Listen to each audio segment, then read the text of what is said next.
Assalamualaikum warahmatullahi wabarakatuh. Perkenalkan, nama saya Nur Mustafa Aulia, 2025106, jurusan Manajemen, Fakultas Ekonomi, Universitas Pasir Pengarayan.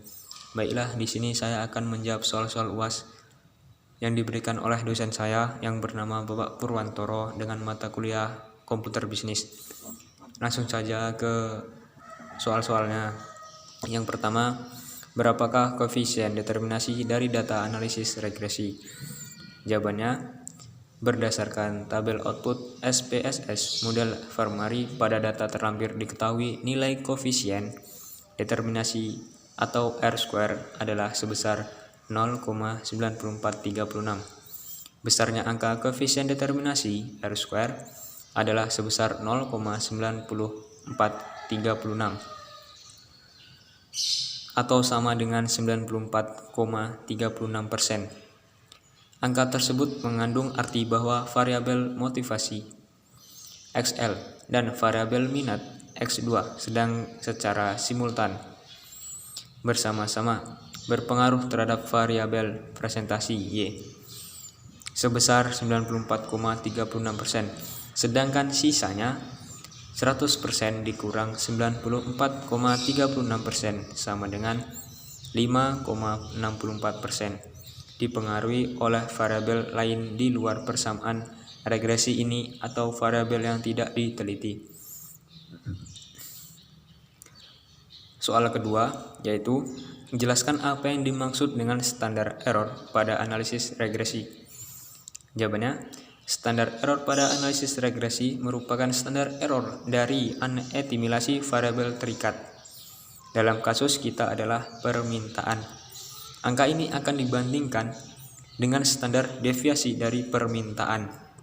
Semakin kecil angka standar error ini dibandingkan dengan angka standar deviasi dan permintaan, maka model regresi semakin tepat dalam memprediksi permintaan atau pengertian lainnya, yaitu standar error atau kesalahan baku pendugaan suatu ukuran yang mengukur ketidakakuratan pancaran atau persebaran nilai-nilai pengamatan Y terhadap garis regresinya. Dan ada lagi pengertian lainnya, standar error adalah standar deviasi dari rata-rata bila kita mempunyai 3 buah nilai deviasi dari rata-rata. Bila kita hitung nilai standar deviasi dari nilai rata-rata tersebut disebut dengan standar error. Nomor 3. Berdasarkan data yang terlampir, berapakah presentasi pengaruh variabel X terhadap Y? Berdasarkan hal tersebut, dari output Excel terlihat bahwa tingkat kepercayaan 95%, maka koefisien regresi untuk pendapatan yang sebesar 0,36 dalam fakta di tingkat populasi akan berkisar antara 0,13 sampai 0,58. Selanjutnya, dari informasi kolom 1 sampai 5 tabel 3 ditambah informasi dari tabel 1 dan tabel 2, kita dapat meringkas persamaan regresi menjadi sebagai berikut. Pada baris pertama adalah persamaan regresi dengan koefisiennya.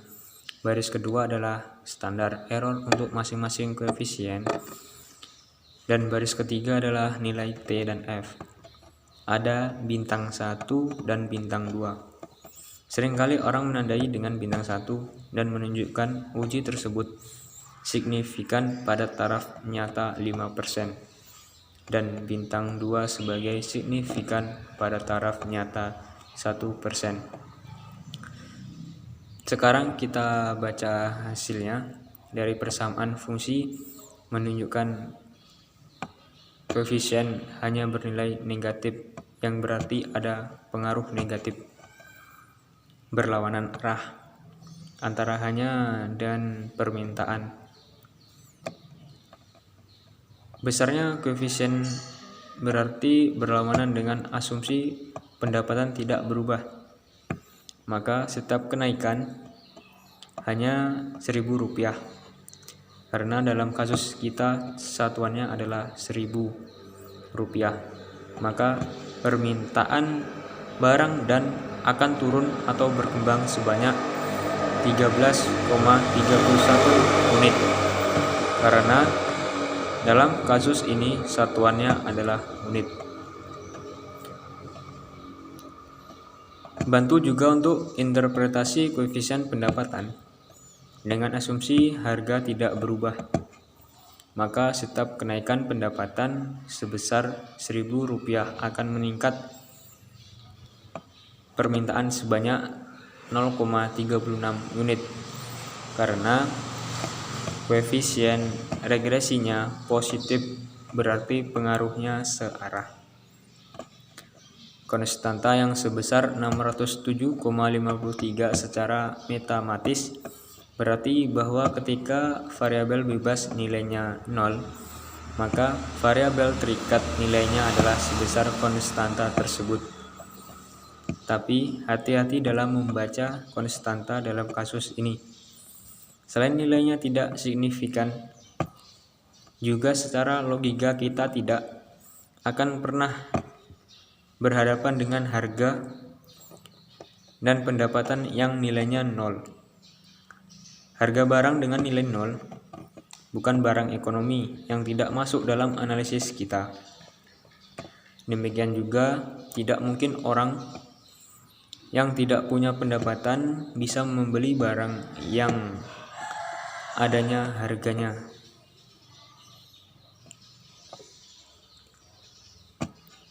Nomor 4. Jelaskan apa yang dimaksud dengan adjusted RS score. Jawabannya, suatu sifat penting R kuadrat adalah nilainya merupakan fungsi yang tidak pernah menurun dari banyaknya variabel. Variabel bebas yang ada dalam model.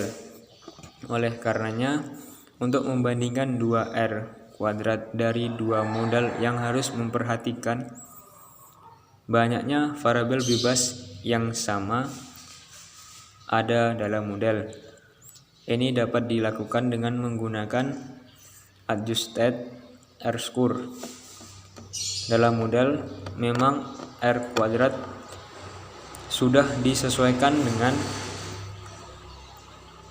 banyaknya variabel derajat besar.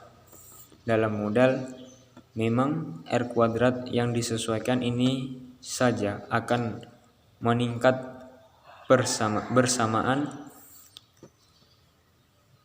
meningkatnya jumlah variabel, tetapi peningkatannya relatif kecil sekali juga disarankan. Jika variabel bebas lebih dari 2, sebaiknya menggunakan adjusted R score.